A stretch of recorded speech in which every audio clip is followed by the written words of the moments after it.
speaker this morning is going to be Phil Masenheimer, and he's going to talk about occupational steins.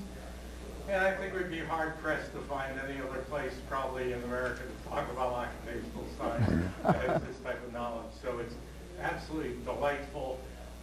One of the joys of coming to a convention is that since I was handling the AV requirements with the speakers and stuff, Phil and I got together the other evening for over an hour, and we got a chance to reminisce, and we didn't realize what type of connection we actually have in terms of similar activities and stuff. So it was a real joy spending an hour and a half with you the other evening and stuff like that. So without ado, it's just a marvelous pleasure to introduce this expert to talk to us on occupational steins. So how about a big welcome for Phil?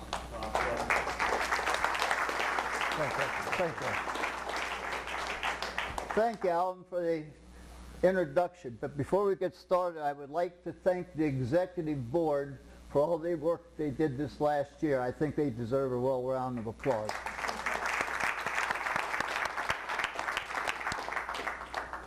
I have a friend, believe it or not, and his daughter came home from school, and when she came home, she brought her fiancé with her. And so after dinner, his wife said, "Why don't you talk to this chap and find out a little about his background?" So he did that. He took him into the study and gave him a liqueur, and they would sit there talking. He sort of said, "What are your plans? What did you do in college?" And he said, "I discovered what?" No, not at all. He just said he was a biblical student and everything else. I knew you wouldn't get it or whatever. That was going to be his occupation. So he said, "How in the heck are you going to go ahead and plan for a house?" And he said, "Well, I'm going to study hard, I'm going to work, and God will provide." He said, "Well, what about a ring for my daughter?" He said, "I will be very confident with what I do, study hard again, and God will provide." And this went on and on and on and on. So after the meal, or he got done with the study, the wife came to him and said, "How did it go talking to this young man?" And he said, of all things, he is a typical millennium. He has no plans, he has no occupation, and he thinks I'm God.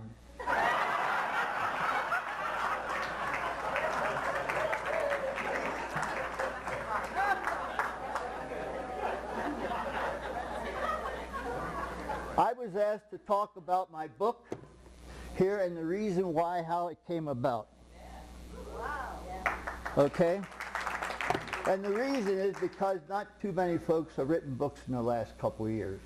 So I decided I had a dream at one time, and I wanted to write a book.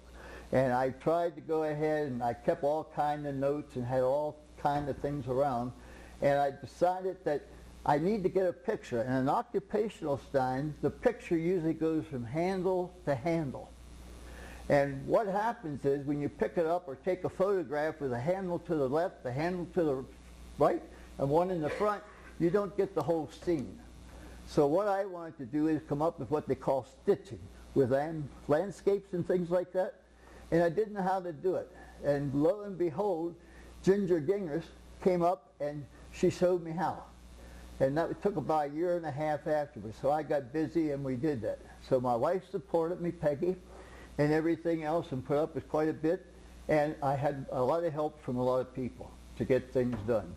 I want to acknowledge Bill Floyd back here. He left me take pictures of his collection. I want to see, I don't know where they are, but Ken and Becky Ettridge, they allowed me to come and take his occupational pictures. Jerry Berg allowed me to take some pictures, and Ron Fox sent me a couple pictures that I needed to fill in. So that's how it all came about, and we're happy. As the years passed and I gained knowledge about the occupationals, the book came to light.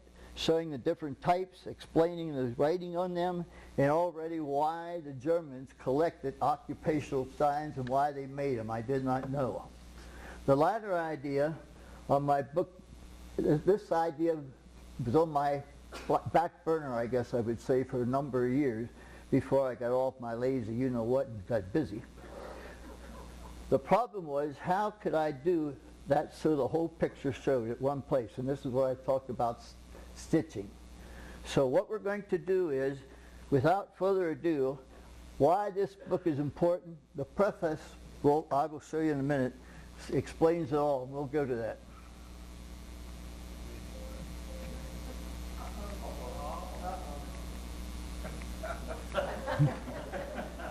Alan.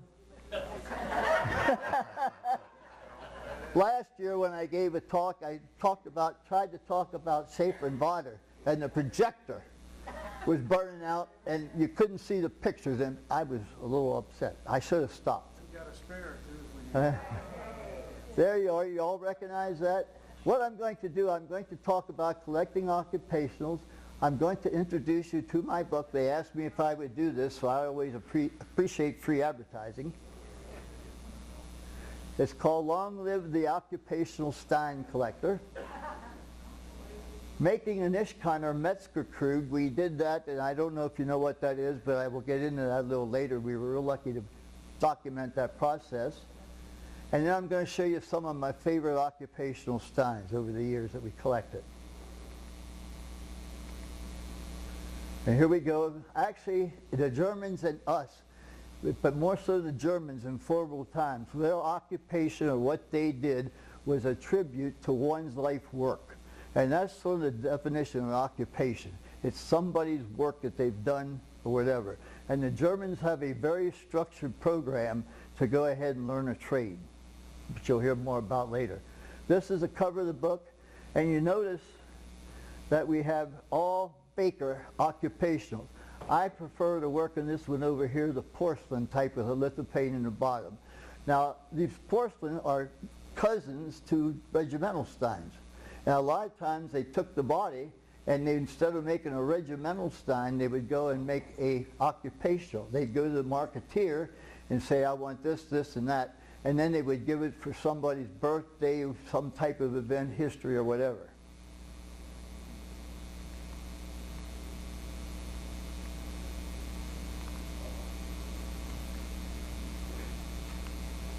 These remote controls are great when they work. Okay, the book overview is laid out in 3 sections.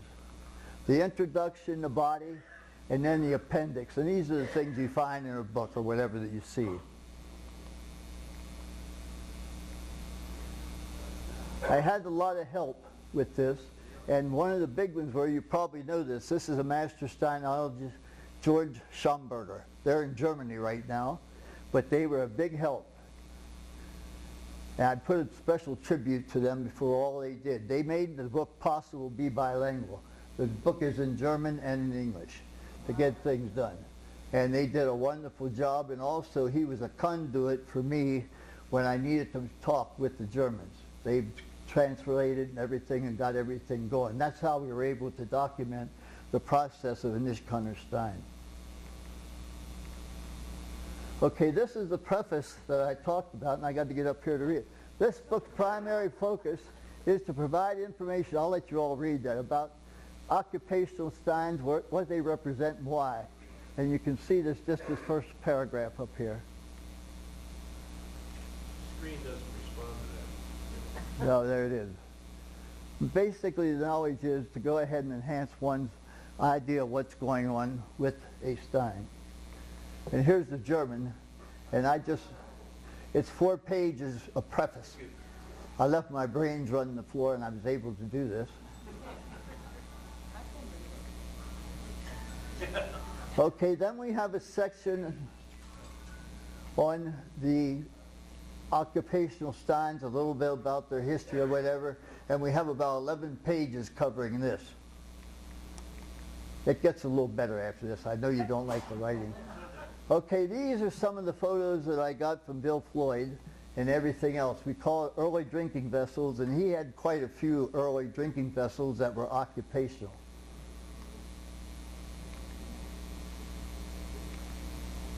And you can see the English and German again.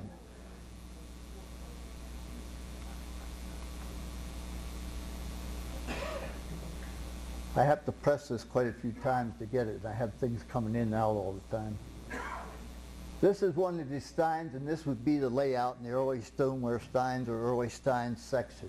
This is a format that we would use. 29 examples we have of early Steins or vessels.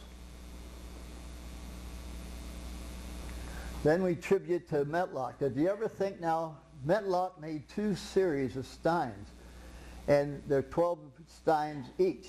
Now why would they do such a thing? Because occupations in Germany really meant a lot. And these are the only series of Steins that they made, occupationals. I call one the blue color and also the professional on the top. And that's 2001, and then they have A, B, C, D, and everything else.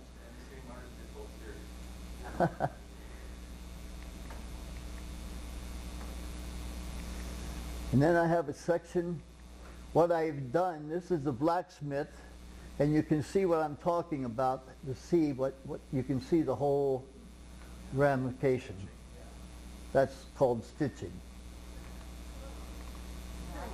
And everything like that. And everything is translated to go. And we talked about all these Steins to see what we have. And by the way, these two, the butcher and the blacksmith, are the 2 hardest to get. And everything. And when I started collecting these, everybody said, you got to find the artist. You got to find the artist. That's the hard one. And I said, I don't think so. But till I started looking, and Ron Fox finally found one from the long, I guess New York somewhere, but we got it. But he filled in the last one. It took me 5 years to get the butcher. Why would those two be the hardest to get? You would think there's plenty of butchers back in the day. Well, I don't know. There's plenty of butchers, is one of the most common with the porcelain Steins.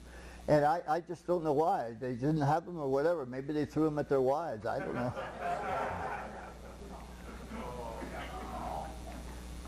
Here's a series of book Steins. We talk about the inlays or what they represent and the translations. I'll give you a minute to just look at that. But you can see, now these book Steins have the titles that belong to that particular occupation. Okay, and then in the top you have to look at the inlay to find out what that Stein is all about. And there's 12 of those. The only one that's different is this one over here in the left, your left, and that's Cornell. And that, we don't know how that came about, but anyway, all the rest have convex inlays where the Cornell has sort of a concave. But it's there. This right here is just a sample of what I did with the things. Here's the brewer. And this would be a typical page of a Stein. We have one Stein on each page broken down in this, and I have 165 examples in the book. This is just another one of a hair cutter. And you can see here with the, you can see it's so much better to see what they do. This is what they call the coat of arms. I called that the Wappen for a number of years, but I was corrected by a German. They said, that is not a Wappen. So I took his advice. We're going to talk a little bit about Nichtenkunnerstein, and they're known as niche Steins. And I'm sure once you see them, you'll understand. This is the niche.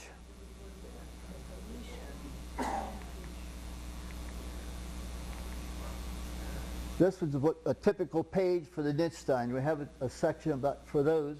And also just for the new people, because the old people know that and everything else, if you go ahead and have a pewter Stein and you want to see what it says, I can't see for anything.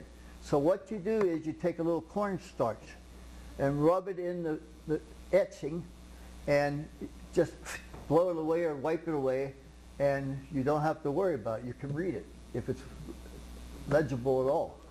And if that really doesn't work, sometimes it's so shallow you can make it wet, wipe it off and don't get the grooves, and then the starch will stick in the bottom to get it. So for you pewter collectors, this is what we have.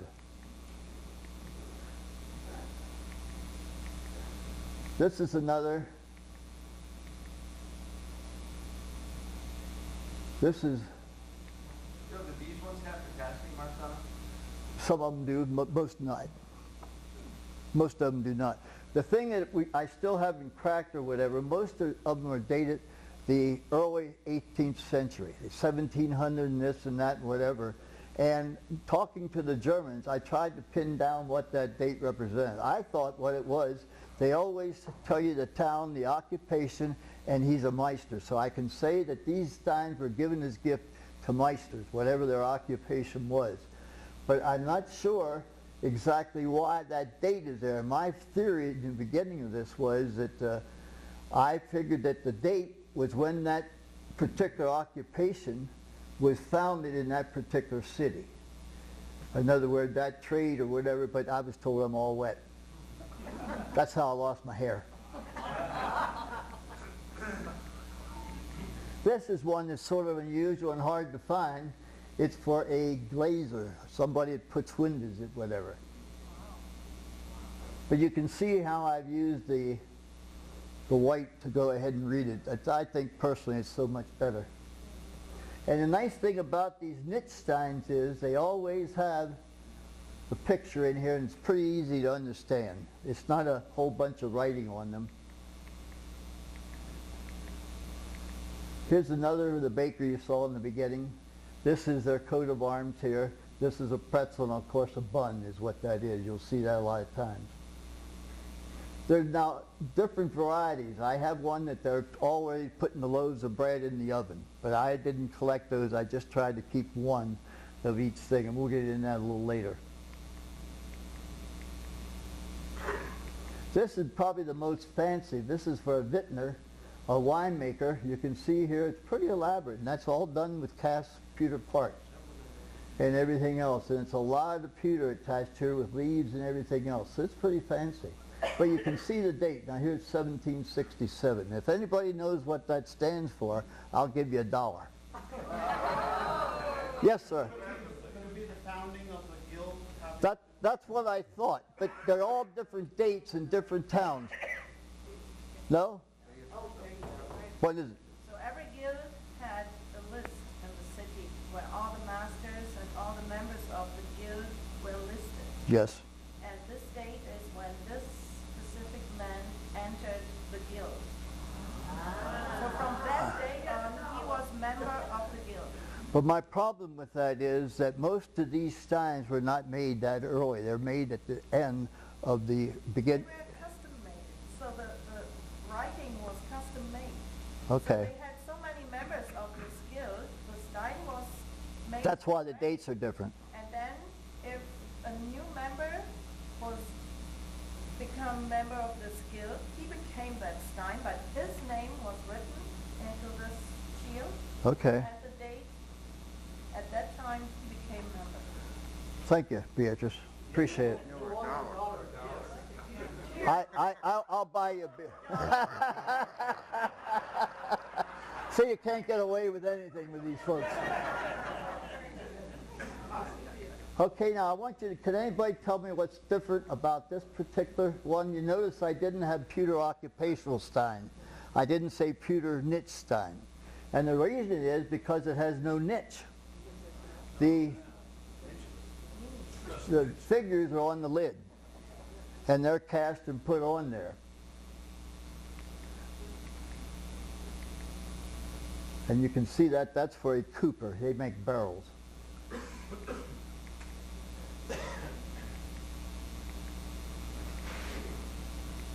Here's another one for a fisherman.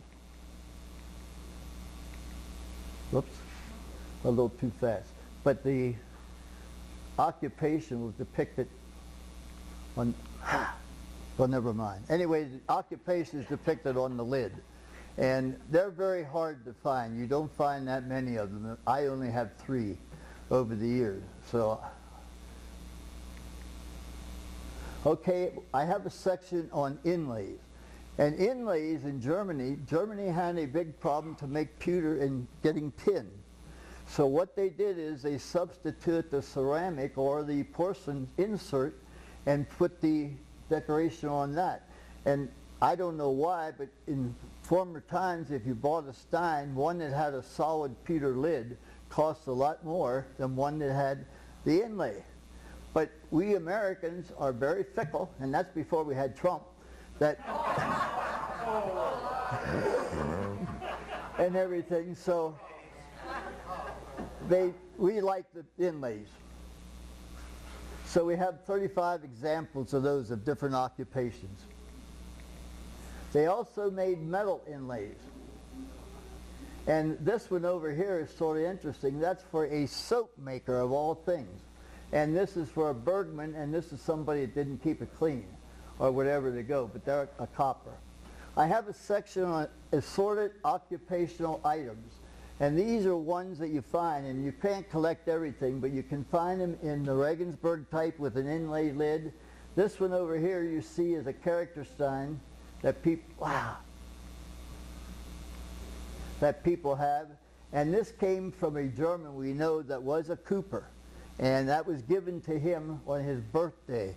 So I know I got it from a German that knew him, and they could verify that. So that is a definite thing. They also have pipes. I don't know if you know that. Of course, everybody's in the regimental pipes. But like I said, they're cousins, and you can see the different occupations. And it's always fun to try to guess before you dig in and find out what they're about. But there's some more. Come in different shapes and sizes.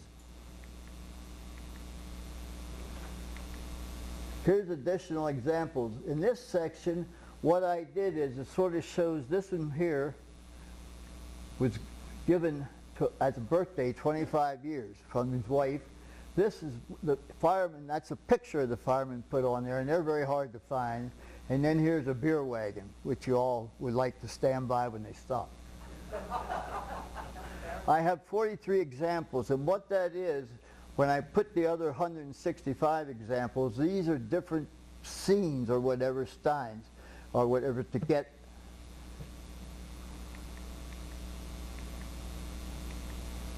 Now this is a chauffeur Stein, and this is what you would see. This was very hard to find.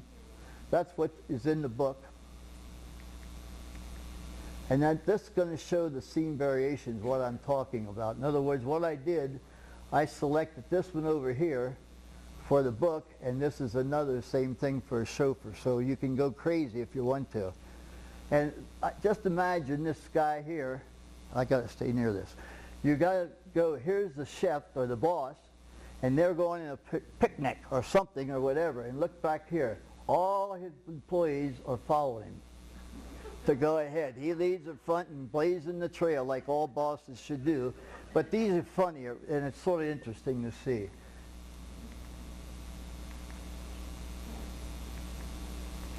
Here's another one that you see of a traveling carpenter. And they're called Roland Brothers. That was a group of people, like Beatrice said, that traveled from town to town, journeymen. And what would happen is they wore a special uniform, and when they entered the town, the people there in that particular trade would take care of them, and they would stay with them until their work was done. Then they would move on. I'm sorry back here, my back's to you. Okay. The better part of you. Yeah, Beatrice. It still happens. Okay, Beatrice said this still happens today. And the big thing is that prior years, this was very vogue. I mean, you really went to school to learn a trade, where any of us could get together and we say, we're going to roofing. We hang a shingle out, 25 years experience, and we never drove a nail in our life, you know? And that's the problem. But this, I'll put that, sometimes I get pretty involved in describing what goes on. I'll just give you a chance to look at that just for a minute.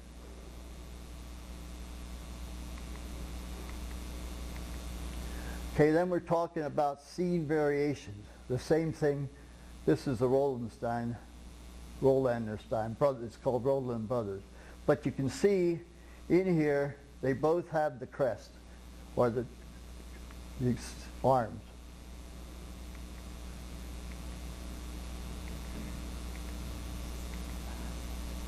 Okay, now we're going to get into the appendix.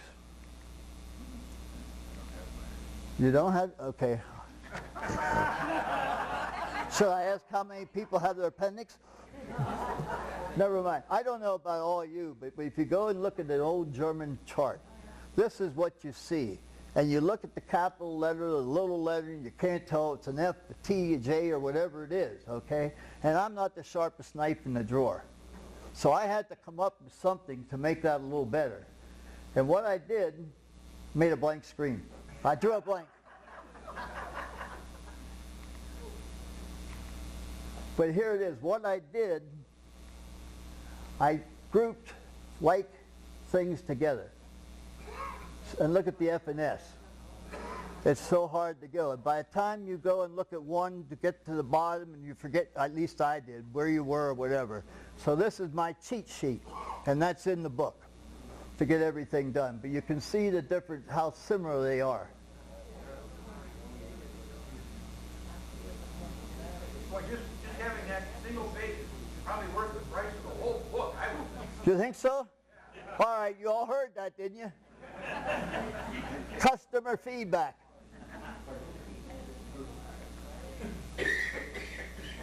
Okay, I have a section of trade names, and we have 500 and some trade names that you could go, and they're listed alphabetically in German. I also put a section in, I had all kinds of pasted notes, and I had what we call a quick look. I don't know why that does that. But I had what they call a quick look section with all the phrases that I think you'll find, and it's 99.8% accurate is what's there you'll find. There might be another phrase or so that's on a Occupational Stein, but so I feel pretty good about this. Again, like I said, I'm not the sharpest knife in the drawer, and I had to get crutches, and this is a compilation of what I did. So you can say, oh my gosh. This is something interesting I found, and they're coffee trade stamps. And what happens, they go back to the 16th and 17th century. And I have a bunch of those listed.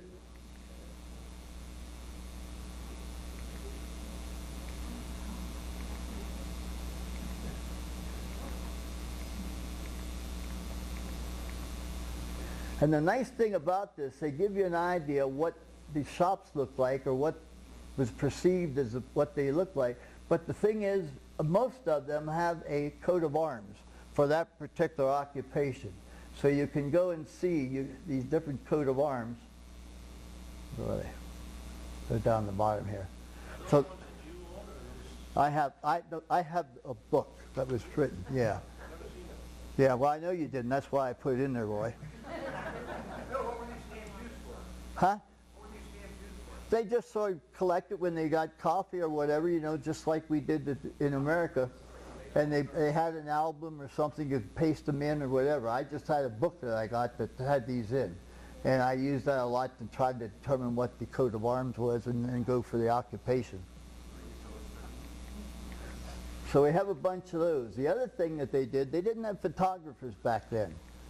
And what they did is they made wood blocks. And they're very interesting, they're carved. And this is what they did. And these are the different things of wood blocks. I have 84 examples of those that I put together. And you can see some of this, a pharmacist, see all the things that go on. So you can look at this, and this is a nice thing about it, that you understand what they did and how they did it and what they had to work with. And they did very well for what they had. Now we're going to get into producing a niche Stein or a niche Stein. We were very lucky to go ahead and run across Herr Weiss.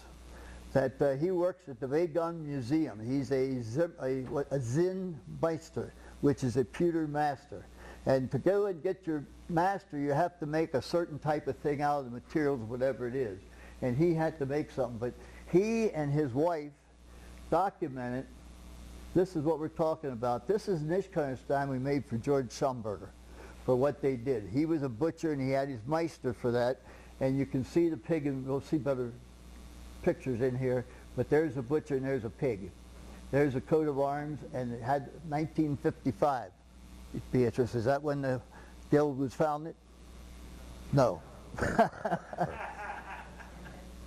a member.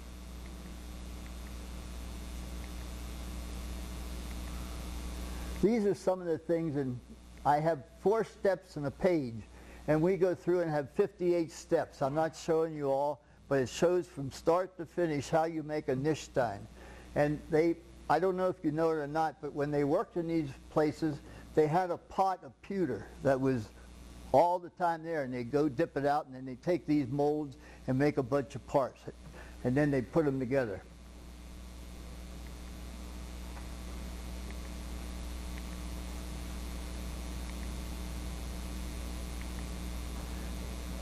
I have the steps in the bottom there to go, and this is just starting with what they do.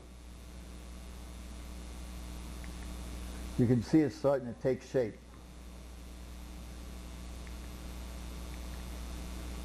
There's all the parts that they have precast to go ahead when they put that together. That's steps up to 11, 12. Now one of the things that's interesting, here I always heard different things, oil and all these type of things, but what they used was soot so the parts wouldn't stick together when they were poured. And you can see, and he still does that. He does it the old-fashioned way.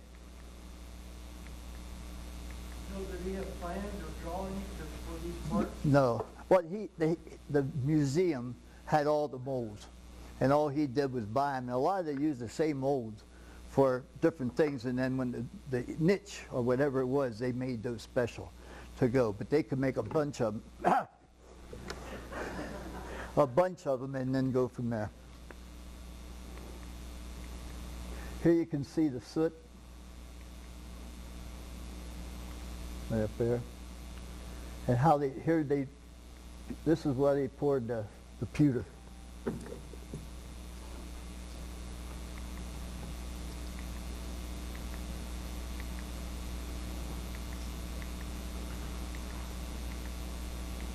Those steps now, we're about halfway through the process. Give you a chance to look at it. Again, we have it in English and German. This is sort of interesting. Here they took a cylinder that they made and they polished it or whatever, and then they cut the niche out for the spout to pour. And you can see down here it's been attached. They also use a clay to hold the different parts in place while they solder it. We feel real lucky to be able to get this process.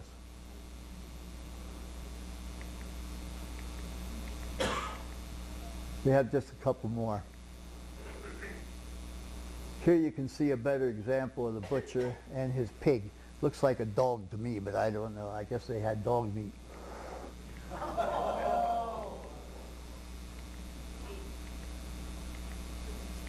Here's the soldering process, and they used a blowtorch, and I thought they would use some type of a thing, because if you all work with pewter, it has a real quick flash point. One time it's good and it gets another degree and it's all liquid. It's poof, it's gone, just like perspiration.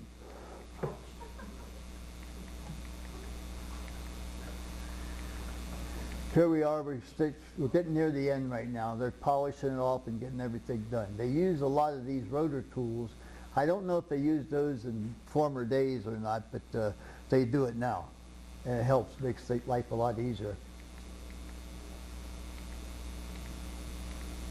They're putting the roof on the shutters, and again, you can see the clay to hold that on while they get ready to go. Then they attach the shield, and then they buff it and get everything ready after they put it on. We're getting to the end now, and this is a 58th step. They put the touch marks in, whatever, and that's the touch marks for the Wagon Museum. Or not the museum, but Wagon family when they work. And here's a close-up view of the parts and everything they made. You can see the 1955 for George, and he really appreciated that. I tell you, Germans, we don't understand half of what they do. In other words, I don't know if a lot of us go to a meeting or something like that, and one of the first questions they ask you is, what do you do? And depending on your answer, it depends whether they go to the other side of the room or they hang around you, you know? How long does that process take? I don't know. I really don't have any idea. I guess you could, if you worked all night, you probably could get it done in 24 hours. And what they usually do, this was a single stein or pitcher, and they mass produce them like anything else, and probably did 6 at a time or something like that. And basically they didn't make a lot unless they were ordered. They were custom made to go and get things done. So that depended on how much that depended on how much how many they made, not how much. And again, the hook leaf, that's always what you see on the porcelain or the pewter. Okay, now we're going to talk about a few of my favorite steins. Okay, this is a miner's, and you can see this again on the side. You can see them working, getting everything out or whatever. And the reason this is favorite, this is my first occupational stein. When I went to Germany in the service, before I left, I asked all my friends that had anything to do with antiques, what would you collect? And a few of them suggested steins. So I got to Germany, and all the field grade officers, majors, colonels, and generals, they were collecting metlac. What the heck is metlac? You know, and everything. So I found out that that was metlac. And a typical stein at that time cost between $40 and $60. They were getting them. And I didn't have the money. I was a second lieutenant making $240 a month. And I just, you know, everything should have been made of gold because I couldn't touch a lot of it at the time. And my wife wanted some china and crystal and all those things and whatever. So you know how it goes. But anyway, we went into a Gelegenheiten store one day. A Gelegenheiten store in Germany is a shop of opportunity. It's like a Goodwill and everything else. And we went in and I saw a shrunk, and inside the shrunk, this was framed out here as a miner. And I recognized the miner because I'm from Pennsylvania originally. And when I went in, I knew that shaving mugs, these little bitty things, were going between $50 and $100. So being the German I am, I said, boy, if those little ones are worth something, those big ones should be worth more. And I could buy them for $20, about $20. So this is why this is important. See that a little bit? And these pictures are what's in the book. Now this is an artist stein, but really it's for a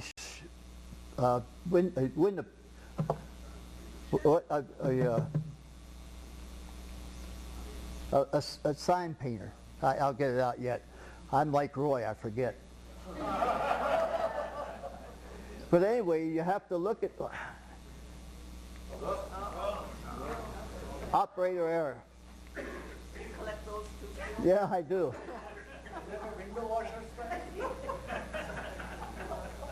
Oh my gosh, don't tell me. Oh no. Bear with me. Everybody stand up so you don't go to sleep.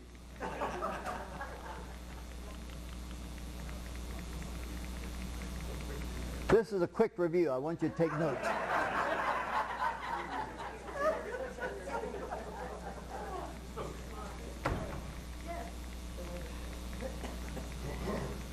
We're almost there.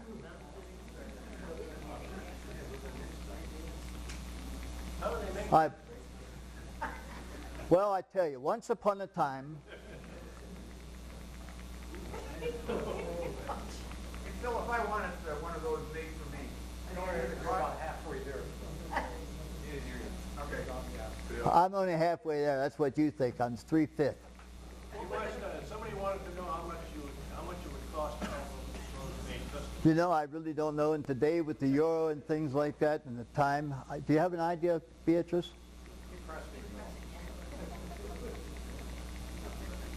Okay. Boy, I'm sorry. I don't know what happened.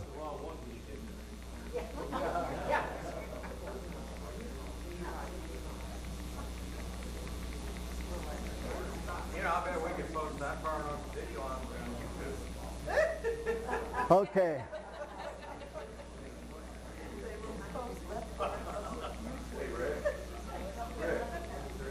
Going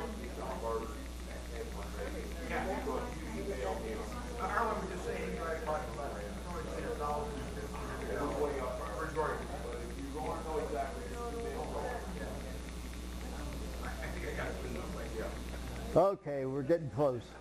4/5. Okay, this was a sign painter. I remembered. See, there's hope to get things done. I got to tell you about this and this Stein here for the tram driver.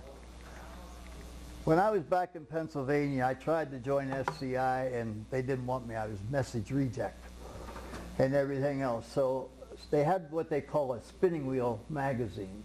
And somehow somebody got a copy of that. And in it was an article about occupational Steins. And I looked at those and there were 12 Steins on the right-hand page and the article was on the left.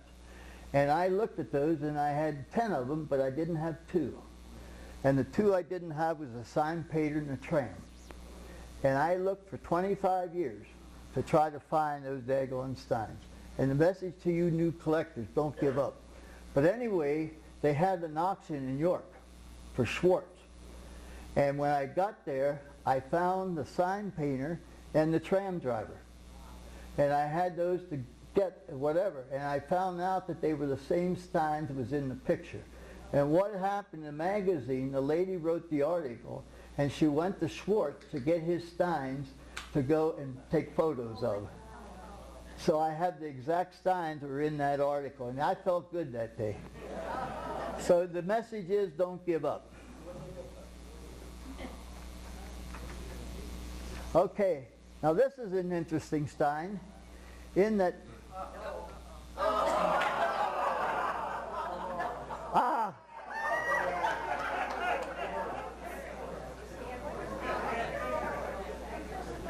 My fat fingers, I tell you. This is just due so I didn't have enough to say in the time period, so I'm stolen. I can't believe this. There should be a way to go back. I'm not going through all that. Do it from the computer. Bill? Yeah, Go to the slide you want. I guess we could do that. Albert's going to take care of it.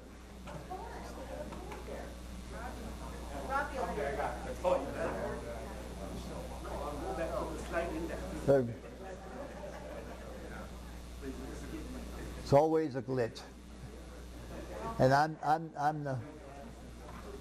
Oh, I've seen that before. Now this occupational Stein is for a teacher, and they're the blackboard. You got it?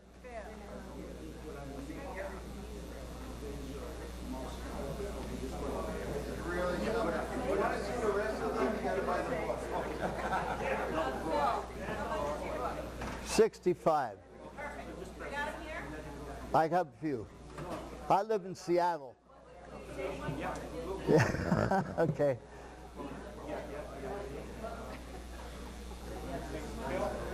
I got an announcement to make. Okay, thank you. While they're playing, Do you, go to view. Yes. And then go up here and hit the mass. You haven't picked up your signs that you purchased yesterday. View's over here. I don't know why we're jumping on them. Well, it's probably me. Okay, hit this one here. Slide sorter? Yes, no, not this, the third one over. Third. Yeah, that's slide sorter. You don't want that. Yeah, I want that.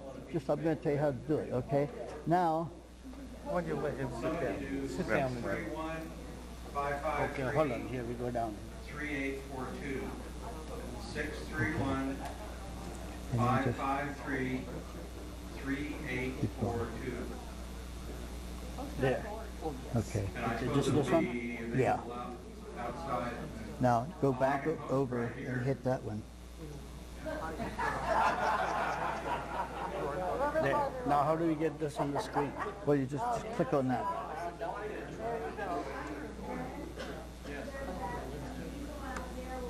I'm not getting it on the screen. For some reason. Okay, let me have Good slideshow. idea. So it'll be posted on the easel outside the door here. You can't touch it. You have to hit it with the mouse.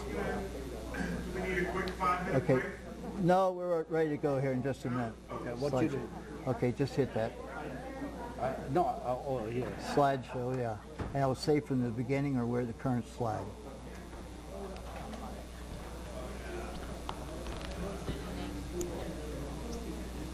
Okay, we're back on track.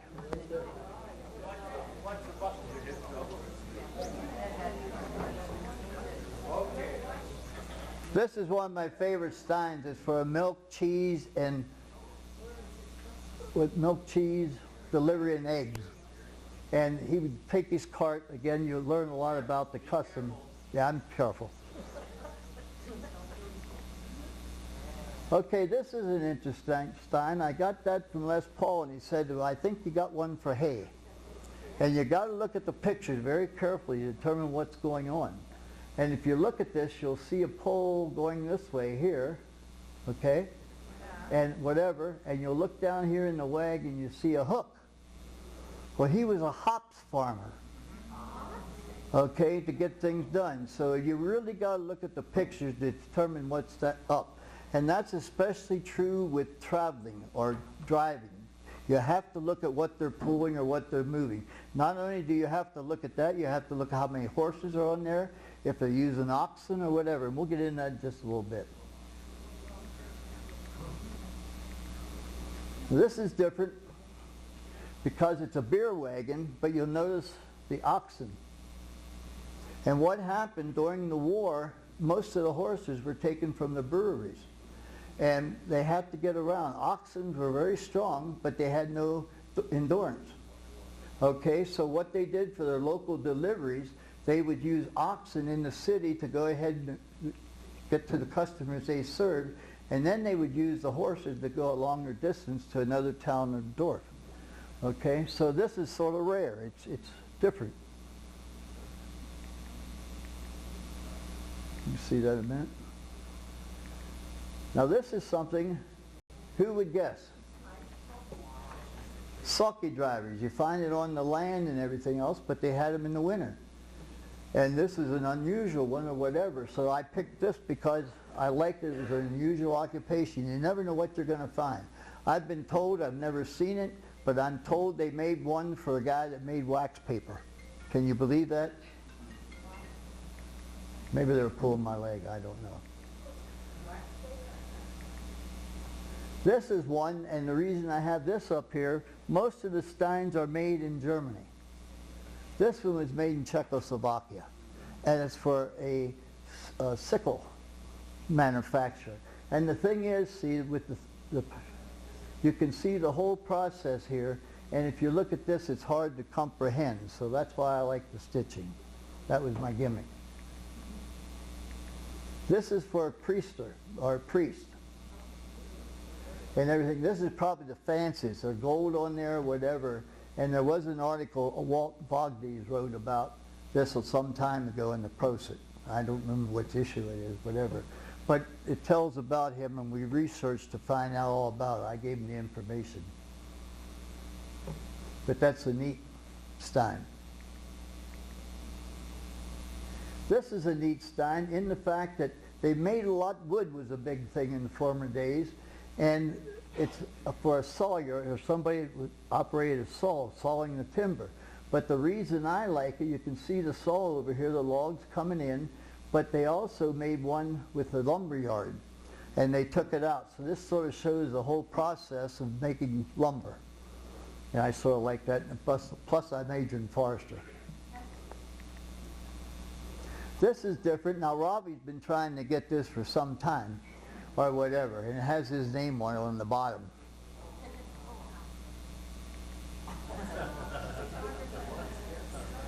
His whole idea is to go ahead and take pictures, and he does a very good job. Now this is different, and I like this one. You've probably seen this before. This is for a horse butcher. Now the Germans like horse meat because of the fact it was lean. It wasn't very fatty. And it was very good to make sausage. And wurst and everything. And George, who is a master Metzger, said that when he went to school, there were about 500 people in the classroom, and only one was a horse butcher. But they went through the same school as the other. So that's sort of interesting. It's more popular in France. It is more popular in France. Well, this is former times, Beatrice. Yeah, we butcher horses in the new country, but we don't sell it here. Okay. We sell it. Right. We export it all. Now this is sort of interesting is because this is back then with what they tried to do with mechanization. Rather than Smitty, this blacksmith sitting there with the anvil all day making this thing, they had hammers, God bless it. They had hammers that were run by steam that would go ahead and take a lot of the manual effort away. This is one. Does anybody know what they are before you see it? They were making gold leaf.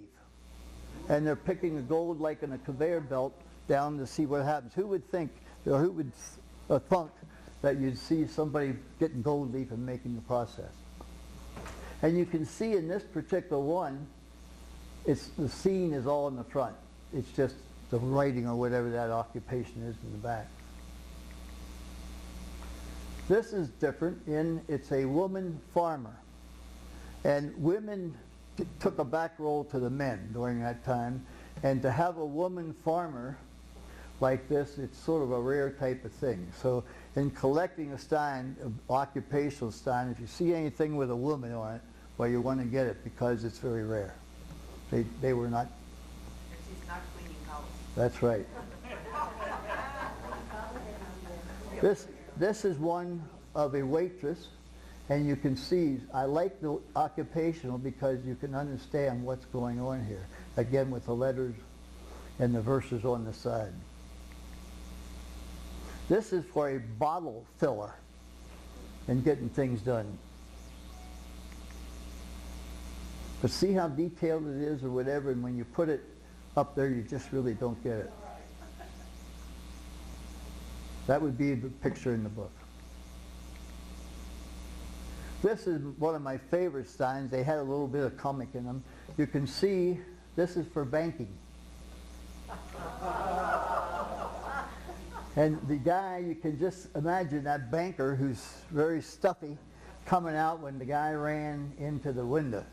But if you'll notice what happened, here's these young ladies walking, and he's looking at them and not behind his business, so he ran into the fenster or the window to get things done. Okay, now we're going to talk about some other ones that we have. This is for a whiskey maker, a distilled liquor. They drink an awful lot of schnapps in Germany, and this would be an occupation that did that. This is the only occupational stein I have in English. And you can see this. And what happened is three guys were over in Germany. They probably had a next to a marketeer when they had a beer. And old Frank the jeweler, they said, okay, let's go get a stein made. So he had this taken care of. But again, this is a coat of arms for the jewelry. One of the things that I talked about is, and I didn't understand, is the German education system. It's very different from ours. And what happens is everybody goes to kindergarten and elementary school, most people, and they're sort of watching to see what's going to happen. And if they're selected, they can go on up the chain. It's not like here in the States we can go ahead and get to our college degree, or not college, but high school degree, and then all of a sudden we decide, well, I'm going to go out and sow my oats or go into the service or whatever, and then come back to school or university. They didn't do that over there. You had to go ahead and pass your Abitur and get that done, and then if you were selected for that, you could go on up to the university. All the other people that were in this other area, they went to a trade school, and they had no choice. To learn that trade or occupation, they had to go to a trade school. And once they did that, that's one reason why it's with such pride, no matter what you did, they took pride in what they did.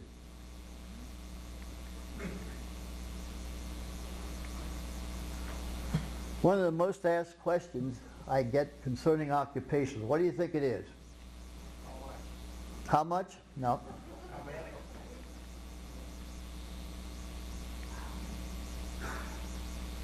Have you ever seen an occupational stein for a lady, a knight, a hooker, or whatever?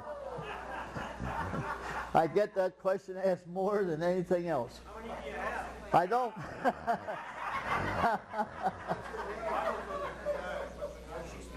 This is a contemporary Stein, and this is as close as I've come. But as far as a porcelain, I have never found one.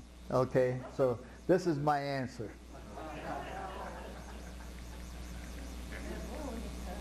Okay, we talked about collecting occupational Steins, and we also had a break here and there.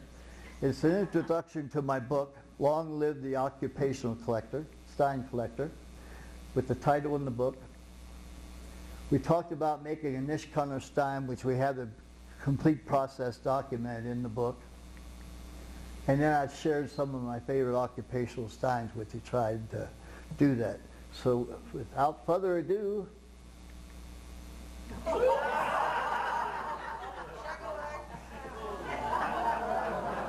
are there any questions?